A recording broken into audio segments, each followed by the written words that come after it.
she's just in her season. Hello, everybody. Back again. Welcome back to In Her Season. Woo-hoo. I'm your co-host, Liv. And I'm your co-host, Rachel. And we're starting off with our hot take and heartbreaks. Do you want to start this week? I will. I'm going to let you. We have a little heartbreak, but it's also mixed with a hot take. Oh, okay. A little twofer. Heartbreak is my husband's grandfather passed away. Okay, deep, heavy. I'm sorry to hear it. It happened. He's at peace now, and I think that's really what everyone wants at the end of the day, for someone who's suffering. But the hot take in that is that funerals are a really nice way to like have a social event with family that you haven't seen in years, or that you've not been around ever before. So is that kind of sad at the same time? You know what I mean? Yeah. Like, you're like, this shouldn't be the only time that I see you, but I'm also like thankful for the coming together of people. A family gathering. Right. That wouldn't have happened otherwise. Which is sad. It is. It really is. And I hope that it changes in the future. But it's like, yeah, I give you like connection to maybe get to revive some relationships if you need it, or at least for some people. Totally. And so the hot take is that it's also like a family gathering. Like you're trying to say like it's not positive, but it's a positive happy family gathering. Right. But it's the positive that comes out of, unfortunately, sad things that happen in families is that you get family time. I was gonna say, I know what you mean, because it's like taboo to say like anything kind of positive and happy occasion towards something like a funeral. But I know what you mean about the hot take of like, you don't want to like put out there like it was like a good thing, or like I had a good time, but like it's also wrong to say that it wasn't if you did get to see some family and have some meaningful conversations. Yeah, my husband's side of the family got to see family they haven't seen in years, and then I actually finally got to meet the family. And they were probably so excited to meet you. Otherwise, probably would not have happened. And that is unfortunate. So, anyways. Hot take, funerals have silver linings. There you go. That's a good way of putting it. Funerals have silver linings. Because, and that's fair to say, and everything should be able to, we can find the silver lining, and that's okay. Very good. Okay, what's yours? Hot take is going to be a really controversial I got something to say. Okay, yes, because I did like give Rachel a heads up. This, I feel like, is a fucking controversial thing to say, so I don't want it to get misconstrued, so I'm going to be... Oh, please, just be blunt about it. God, okay. I feel like I need a full caveat towards this. You better say it exactly how you texted it to me. Let me read. I have to read it. I have to read how I texted it, because it was probably... Okay. Okay, understood. Let it rip. What I texted to Rachel is, quote, traveling to Florida for vacation is overrated, unquote. I said it, drops mic. Finish it. Okay, sorry, not end quote. And we've got to mix it up. I feel as though I can say this because I used to live in Florida, y'all. Okay. Like, I do love Florida. Florida has a special, special place in my heart. And I have some caveats to this, because I know what Florida like means to a lot of people in terms of like nostalgia, or if you have a family house there, that's obviously the go-to vacation spot because you don't have to pay to be there. But y'all, for the people who don't, Florida is so expensive these days. It is actually expensive. I am going for a month in Asia for less than the cost of what a week in Florida is. Okay? Like, people are like, oh my God, like, how are you doing that? And then like, I'll explain and I'll say like the cost of some other places in the world. Other places in the world have nice beaches too, y'all. Like, this is my take. Like, we gotta mix it up. Like, if you're going on a trip with a bunch of friends, Florida's fun. Like, every once in a while, throw it in the mix, but mix it up. There are so many places on this planet to see, so many, and everyone goes to Florida because I feel like Florida is like this pinnacle of, if you live in the continental United States, you're like, where are we going on vacation in the country? We're going to Florida. It is easier it is easier sometimes to travel internationally than it is to go to Florida. What? Like, going to Florida is not always the easiest. Florida is packed with people. Everywhere is expensive. I've also seen it and done it a million times. I just like, Florida's a little overrated, y'all. It's a little overrated. Not to say I'm not plenty excited for my Florida trips this year. I am. Florida, right? What? It's classy if you got money, and it's Trashy if you don't. Okay? Yeah, that's one of those places, big time. And it's not all about the money. Florida's a great place. I really love Florida. I just think it's too much. Like, people have done it too much. Okay. Oh, come on, pipe in. No, well, the thing is like I grew up going to Florida. Yes, in the month of March. Everyone did. My grandparents had A house for the month of March, so we would go tale for spring as break. old as time. We would go for spring break every year, and it was on Anna Maria Island. Yeah, but beautiful. That's where Gray got married. It is truly so congested now that it's not worth going for like a spring break because everyone's there for spring break. And this is exactly why I'm saying it. Spring break in itself is a whole situation with like people overcrowding a lot of areas. Yeah, Florida, I love Miami. Like I truly do love it. I don't think There's I could so ever many live places to visit, and that's your story is the same as most people. Like, okay, like I've got family who have houses in Florida, so guess what? The family goes to Florida every year, and that makes sense. It makes sense in so many ways. I'm not taking that away, but like when you go to Florida that many times, like, aren't you like, I could go somewhere else? Some people aren't. Yeah. Some people are like, no, like I love my Florida trips. Like the only place I want to go is Florida. And you know what? You know what would drive me crazy when I lived in Orlando? This is the craziest thing. Well, to me it is. You lived in a vacation spot. Well, so like I lived in Orlando, and not in the like Disney princess kind of way of Orlando. I lived in like actual residential like Orlando, not close to like the parks were like 30, 40 from me. But like I had friends down there who were teachers who also were not from the great state of Florida, but elsewhere.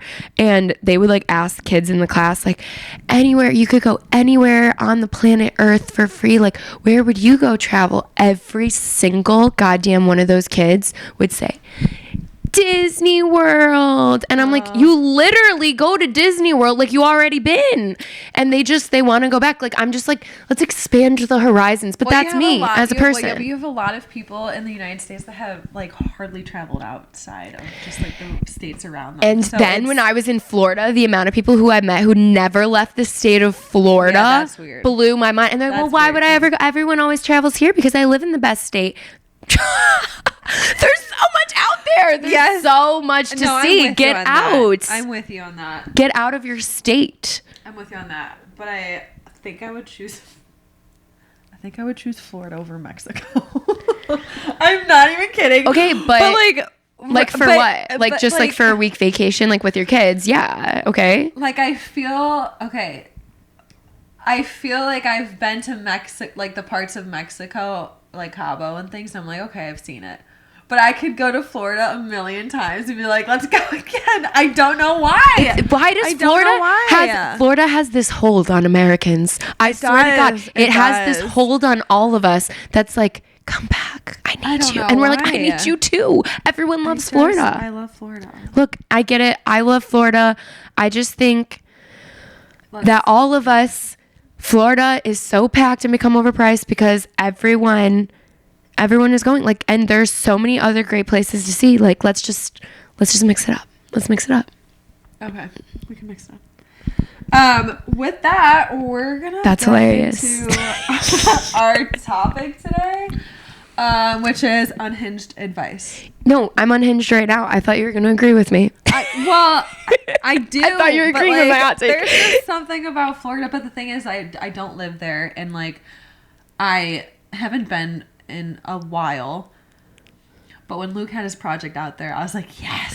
No, I know. And everyone would be. And I get it. And I'm like, I know so many people who listen to this podcast go to Florida like every year. And I'm not saying like anything negative. I'm just saying if you have the Get your ass out of opportunity, Florida. if you have the opportunity where like, okay, it's not like it's convenient with your kids or whatever, but if you have the opportunity to get away, like get away, like go Yeah, somewhere. no, yeah, Like it's I not, agree. it's not cost and ease of travel. Like, cause neither of those are true about Florida in comparison with other places. Sometimes I know. people just don't There's try. beaches in Mexico. There's beaches in Asia. There's beaches In Europe. In Europe. Europe's not like the white, but here's the difference. Florida is unique in Wait, but that it you're has right. white, soft sand. Dude, Most trust me, Europe I've heard does it from not have everyone. white, soft I've heard sand. like they're like, no, but I have to go because I want that sand, that specific sand. Yeah. And I'm like, that sand has a hold on people. It does. Like they will spend something in the more air. thousands more dollars to go to that specific sand. And I'm like, okay, I mean, your call. I'm just here for the ride. So- Anyways, so we're gonna read some questions and we're gonna give advice on these questions that probably a lot of people can maybe relate to or have thought about or are just interested in listening to what our responses are gonna be. So do you want to start or should I start? You go for it. I go for it. I love Okay. it. I'm letting you just So- take all the first this week. Okay, so the first question, let me get it up. I feel like I've outgrown my friends. I want more for myself, and I know how important who you hang out with is, but I don't want to stop being friends with them. I just feel like I'm headed in a different path. I feel like we've all been there before. I agree and with that statement, and it is really, really tough because you can love your friends and you can recognize at the same time like the differences where like I don't want to say like they're holding you back, but if you're looking for something new and different or something else, I think my advice is just like you have to be conscious of like where you're pouring your energy, and that like, perhaps is not like the cup where you want to be giving it all to. It doesn't mean you can't give those relationships any bit of attention, but you should consciously be focusing on pouring your energy into like something else that does align with your values or the path that you're looking for. Yeah, I don't think you don't have to just stop being friends with them, Right. but your relationship will certainly evolve and you're not going to be the same person as when you initially met them. And I think it's as you get older, you start to realize that there's a lot of friends out there that maybe you're just not hanging out with every day. They're not those kind of friends. And maybe you don't go on a girls trip with them because you're just not that type of friend with them anymore. But they're really good to go and grab coffee with like every 6 months. Or they're really... No, for real. Well, like, It just changes. Like, what are they good for? How much of them can you what are they good handle? for? What are you good for? But like, But, you like, no, I know not what you everyone mean. Can go on a trip together. Not everyone can have a sleepover together, or that you want to tell all your personal stuff to. Like, the best way I can explain is doesn't mean you have to stop all communication with them and then suddenly like never talk to them again. But I think finding out defining like each friendship for you, what it means to you is a good way because it's going to look possibly different for each different friend. And I think like too, when you're concerned about like, okay, you want to go on and like make more friends, you have to be conscious of like, you only have like so much social energy to give. And so it can hold you back from pursuing other relationships that you're looking to have by continuously, like I said, pouring into that cup of these relationships that you can kind of recognize as like not your future, if you will. But at the same time, I understand, and what you have to know for yourself and like accept for yourself is how uncomfortable and almost scary it seems to like feel left out or walk away from relationships that you've spent time forming, because it can feel like lonely and like you don't want to. People have this, internal need, right, of like having friends or like relationships. And so if you're creating space from one, you can feel insecure by not having a different close one formed already, you can feel like, oh my God, I'm just distancing myself from friends. I'm going to be lonely. And then you're taking the time and putting it back into those friendships instead of creating space, to be alone so that there's room created for you to find those new relationships that are heading in the direction that you're looking for. Yeah. Yeah, it doesn't just come to a halt. Like, you're constantly growing, you're constantly meeting new people, finding new people, and this as is you grow and figure out who you want to be in this world, like, it's going to evolve and change. And this is the similar advice that irks me with girls. Like, now I'm taking it the relationship stance. Like, it irks me when girls continue to talk to a guy that they know they don't want to be with, and they're like, no, but like, he's just filling my time for fun. I'm like, yes, he's taking up all of your mental and emotional capacity so that you don't have it available to go find the relationship you want to be with, because you know that's true when you are still dicking around talking to some guy that you know is not your future, but you say you want to meet your husband, you claim it, but you're not giving yourself the space to be alone with you. Because I don't care if, oh, well, I only see him like once a month, or like we just text, like he just like, it's just so like I'm not lonely, like I just text him because he's texting you saying you're pretty, you're funny, you're smart, and you feel better about it. No, you need to be able to get that validation from yourself so that you have room where you're actually seeking it out from somebody else. Because the truth is, if you already have it coming to you in your phone, you are not actively looking to go on a date when you're uncomfortable and lonely, because you have to be so lonely enough to pull yourself up by your bootstraps and say, I guess I'll put on the goddamn heels today and go on that first date that is incredibly uncomfortable. Sorry, that was a long tangent, but that's how I feel about that. There you go. Okay. Another one for you guys. So let's see. Okay. What can I do if my spouse dislikes the time I spend away from the family? Time I spend investing in hobbies with old or new friends is generally resented, especially because my spouse has no friends in the area. We also have no couple friends. I'm not sure what to do. Oh, this is a good question. Damn, yeah, good question. Not only can I like relate, but I know of people who've been in like similar situations. That's a really good question. So if your friend, so basically what they're saying is like their spouse resents like the time that they spend like away from them because they have a bit more of social life than their spouse has, like in whatever area they're living. Yeah, their spouse is essentially upset for the life that they don't have themselves.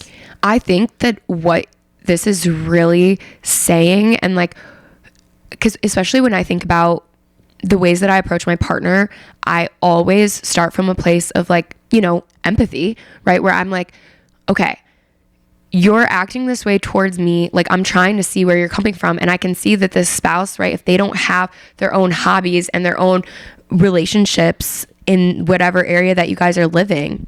So what I'm hearing that is that your partner is almost, right, they're coming to you with as if they're resentful because you have these hobbies and these relationships that they don't have. So I think that what you need to do is encourage your partner, help them. Like, I feel like they're at this loss and this like loneliness where they almost don't know how to approach getting out of this funk, where maybe they need to lean on you and your help to like recognize like they need a hobby, right? Like is there like a club that you can help them find and like encourage them to go? Because that is hard and uncomfortable to do that, or to find a new group of people, but clearly they're reaching out to you. They're resentful of the time you're spending away from them because they're probably jealous of that and they need that in their personal life. And when you're somebody's partner, you can't be their whole life. So you have to help them build those other facets. That's a really well-rounded, sweet piece of advice. Because mine would be like, fuck them. How long has this been going on for? Have you encouraged them? Have they made an effort? How long has this been going on for? Because then the next question is this person right for you? Because let's say it's been 4 years. And when you met them, they didn't have any friends and they didn't do anything. And it's been like, first of all, red flag. Yes. And it's been like that for now 4 years. And it's the same situation over and over again. This person is most likely going to stay friendless and hobbyless. And you need to ask yourself, is this the relationship that you see going someplace well? Or is this relatively new? Did you guys maybe both move to a new place that maybe they didn't know or that you're familiar with? Are they maybe going through something hard personally that is blocking them from meeting new people? Like, I think it's really important to figure out, is this like a temporary situation that they are also willing to work on? Mm-hmm. Or is this who innately they are and who they are going to continue to be and stay? Because unfortunately, as you mentioned, you cannot be their everything, their center of the universe, the reason for their happiness, the reason that they, whatever. Well, and I want to explain too, like where I was like, red flag, because this is like such a thing that people need to keep a lookout for in relationships. And like when you're dating is like, you cannot like build a life together with somebody who doesn't have a life. Like they have to have a life to offer you too. Like you should be bringing two lives that already exist together. Like what you have to offer somebody is like these social relationships, like every once in a while come to these dinners with me. Like I have a whole life that you get to like be a part of. It should work both ways, where they should have a whole fucking life that you now get to join into. They get to be part of yours and you get to be part of theirs, and you get to like merge and combine lives. But if they don't, I'm sorry, but like if they don't have a life, they have nothing to offer you. Yeah. It's a little unhinged. Yeah. No, it is. I'm trying to see if I need to add anything to that. But if this is like your partner and your spouse, that like this is a phase, it's like you have to approach with empathy. You have to even take them back. Like they could be going through a rut where like even like maybe they like to write or draw and they haven't in years. It's like maybe you need to encourage them of like, hey, whatever happened to that old hobby you have? Like you haven't made time for it. Like I'd really love to see you doing that again. Like maybe we go get you some new supplies to like reignite an old passion and bring it back. There's truly nothing sexier than knowing that your partner is happy and like seeing them and passionate about something. And also to like it's so true. Be proud of your partner and to bring them to other like couples gatherings and like be proud of your partner because you know that like they got your back, you got theirs. Yeah. And, like you know how to socialize together and you guys can both make friends together. Like it's such a interesting question and so deep rooted because it really goes into like, is this who they are innately or is this just a phase? And there's two different ways to tackle that depending on what it is. And I love that too when you're like dating somebody. Like I liked how you said, you know, you want to be proud like when you bring them around because there's such a difference in a social situation, like when you bring a partner around and you feel like you have to babysit them or like you have to show them why this is a good thing versus when they show up and they can like hold their own and you can like again be proud of that and be like excited for your friends to meet them, like wow, look who I'm bringing to the group, instead of having to remind everyone why everyone's there and feeling like you have to like specifically babysit all of these relationships since like, well, so-and-so really needed to get out of the house, so I invited him, instead of no, so-and-so can really brighten our day. Yes. We're happy to have him here. Big difference, guys. It is. Yikes. You got another? I know I had something, but like when you meet someone who, it's very telling who their friends are, if they have friends. And if you're the sum of the top 5 people that you hang out with.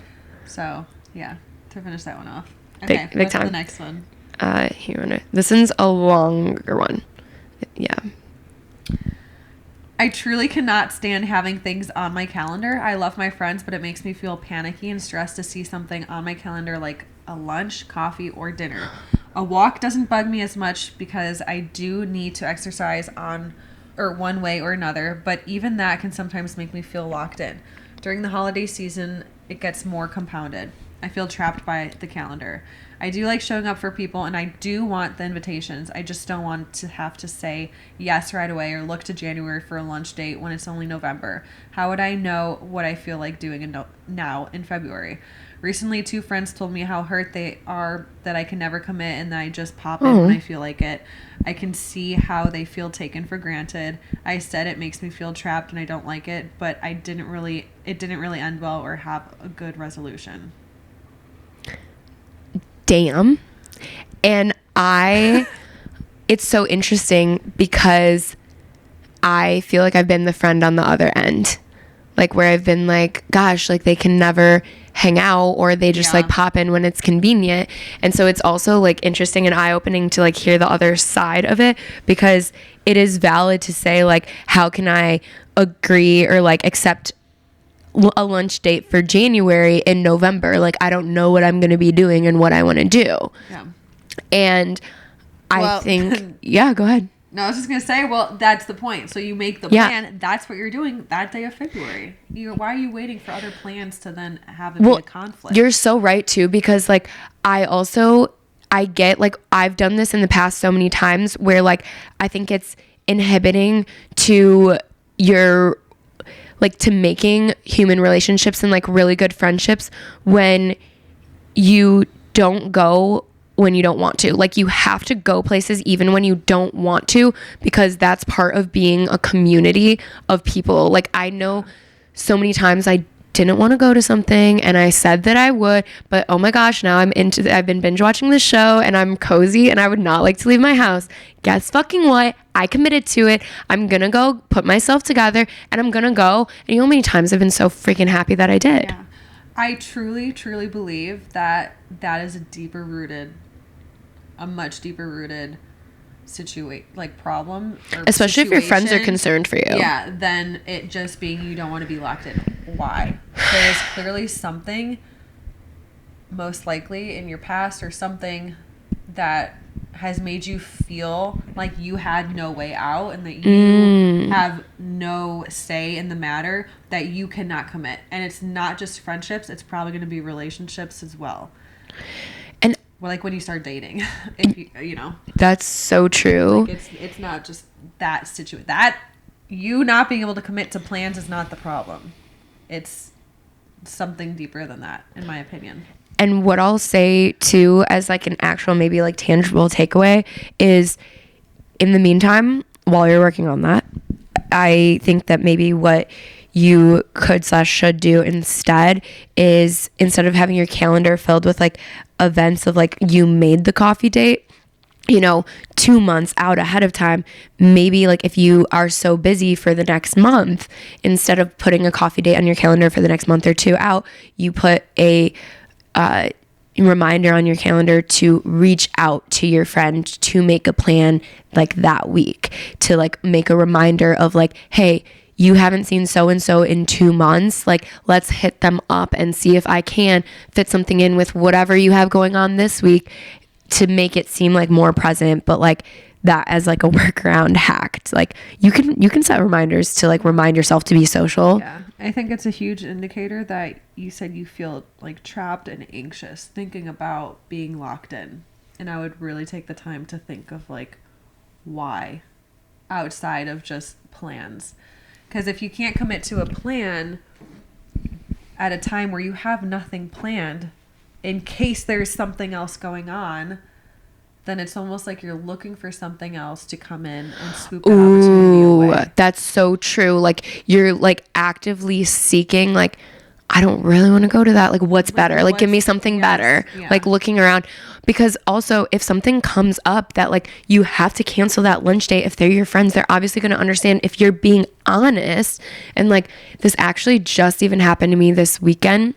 I wasn't doing anything and I hit up some girls and I was worried to like hit them up at all because I wasn't sure what I was even going to be wanting to do later that day and was worried to like lock myself into something. But I hit them up to say, hey, like, anybody feel like grabbing a drink with me?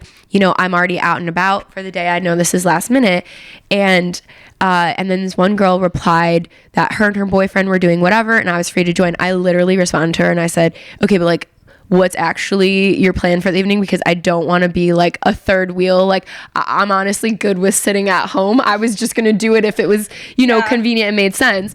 And so I was able to have that honest interaction that when I showed up, because it did make sense for me to go, she was like, I love that you texted me that. Like, honestly, like I'm good with sitting home too. But like, so tell me what's the real vibe if I come, like totally. be real with me. Cause like, it's not offensive if like, okay, well, like I'll catch you on the next one. Like it's not that big of a deal. It doesn't mean, oh my God, I don't want to be your friends because I asked you to grab a drink and all of a sudden I changed my mind. And cause they also know that you make the effort, like that matters. Cause you've shown face before and you've shown that like you've made the effort. Right. When you set that up as like, that's what they can expect from you. Yeah. I like that. Yeah. All right. Another one, you guys. Here we go. I'm about to end my second year as a quote unquote preschool mom. Ooh, maybe this is more for preschool mom. A preschool mom, where the adults are so cliquey, it's hard to believe. I feel like I'm right back in high school or middle school, and it's bringing up all these emotions. I know I'm being silly as a full-grown adult, feeling sorry for myself about not being invited to a girls' night out or couples stuff or whatever else these moms seem to be doing together that makes them so close. People are friendly enough when we're at the school for things like a fundraiser or a school dinner for families, but when I'm talking to certain women, it's so obvious they'd rather be talking to their closer friends. If I do happen to end up in a conversation with the women who are a part of what I guess I'd call a clique, they don't include me in the conversation. Ouch. I feel like this is relatable in so many ways. Like how this person said, like it feels like high school or middle school again. Like it's not just about like specifically the school or being like a preschool mom. It's like so many times where you have to figure out how to enter a clique that's already formed and you feel like the outsider, and like how do you keep going when it feels unreciprocated? Yeah. Honestly, honey, it's just not your clique. And I can only say that because I'm a mom, and now I've been a part of mom groups. Oh. And there was one where I was completely just like pointed fingers at, balls turned. It felt like I was set up, and then I was just like completely left out to dry and accused of things that like never happened. Oh. And then there's other moms I've met, and like we get along great, and I'm not close with all of them. And sometimes seeing like if one of them's hanging out with another person alone, like sometimes it can sting. But I think the difference is that you're dealing with like a solid group of probably friends who don't want anyone, and they've made it clear to you that they don't want anyone else in their group. And it's not you. It's not who you are, what you've done. It's just not the group for you and the mom friends that are going to be best suited for you. And there's so many other moms out there, and maybe they're not at the school that your kids go to. Maybe they're at different schools. But the beautiful thing is you have 2 children that are probably going to be active in a lot of different activities outside of that preschool. And that's how I think the best opportunity to maybe meet other moms that are going to be better suited for your lifestyle and who you are as an individual. And it takes time. Like I've learned that you're not friends with every single mom you meet. Some can be really mean. Some will be absolutely cliquey. And then you hit a few that are gems, and you realize that like, maybe it's not a mom group, but it's like a friend here and a mom friend here and a mom friend here. And like little by little, you'll start to like have, I think, a group that you can actually feel supported by and lean on. But it's not going to be these mean girls, and that's okay. There's plenty of other ones out there. It's just going to take a little time. So just don't put yourself down, because I've done it too. But just know that like you're doing a great job, and you're going to find other moms out there, and you have 2 however many kids you have 2, or what am I saying 2? I don't know, toddlers, maybe preschool? Children. Yeah. That will help open up opportunities to meet other people, because they'll probably be very active. So this is not the end all be all. I think it's cool that like in the phase of life of like parenthood, like you get almost like a whole new set of social interactions to create like new friends. It's so much easier to meet new friends now that I have kids than if I were just out of school working, probably. And like didn't have, like if I had the same friends, like it's harder to meet more people. But now that you have kids, it's like you meet moms all the time. And I feel like I have a bit of a different perspective, like to say. Well, I mean, I am not a mom, but I liked how you said, you know, specifically too, like, it's okay when things are a slow burn with relationships, because I feel this similarly. You know, last episode I talked about how I'm like looking towards moving to a small town, and so I'm already like developing relationships there with people, and there's a lot of relationships there with people where like I've left a little bit concerned, like I don't know if those are my people. Yeah. But not in the way of like, well, I'm just not gonna like pursue those relationships because it's a small town. It's still really important for me to just, in order to create a social circle, to try to develop the relationships that I get the opportunities for. And so I'm okay and like patiently remembering that a lot of these relationships, where they might not seem at first like my kind of people, and maybe they're looking to you like that, like where they think maybe off the bat, first impression, you don't seem like their kind of person, or that like their social circle's already full enough, they don't need a new friend, where those relationships then like it just feels like a slow burn and it feels like you're not clicking. And my advice and what I would say is like, don't let it discourage you. Sure, don't put all of your time pouring into, gosh, I want them to be my friend, like why aren't they being my friend? But keep showing up still as like the kind, friendly human that you are, because after a while, or if their other relationships taper off, after a while they're gonna notice you and they're gonna be like, you know, she's always been a really genuine girl. Like, I'm always so happy that she's at the fundraiser. Like, she's somebody who's always made me feel like she would be there to talk to. Like, I think it really ties into our first like question that we said too, and it's just like you're gonna have people in your life that are good for certain things, and it's so clear that mom group is probably not like your group for life. Like, yeah, it's just a signal that there's something else out there better waiting for you. And I remember when I was living in a new city, and like I tried for months and months and months to be like a part of this big group of friends that I was like introduced to, and it was not clicking, and I kept thinking I was the problem. I've had that too. Like I kept thinking I was the problem, and it's so hard to not put ourselves down. And then finally I went to this like social gathering of people that were new to the city, and I met this group of girls, and it freaking clicked so fast. Isn't it so funny? God, it's not me. No, literally. It's not me. But like it's funny and it's validating, and it's like times like that when I remember how many different personalities there are out there, and how like it's crazy to me how like you can meet so many people and be like, wow, like I love those people, like those people are just like me. And then you get these reminders every once in a while of like, no, not everyone thinks like you. You have to get out of your bubble sometimes, and then keep you on your toes. So don't write these people off. Just keep showing up as the kind human that you are, and be at peace with like, if they're not making an effort towards you back, okay, you'll keep showing up and being nice, but there's gonna be other people out there who are available to make that effort. And like Rachel said, you're gonna have more opportunities because your kids are hopefully gonna be involved in a lot more things. Yes, you got this, Mama. You got this, you guys. Awesome. We will, yeah. That was a fun episode. It was fun. I want to do more like that. I like that one. We're gonna have to do this like once a month. No, I know, that was fun. All right. Love you guys. Bye. See ya.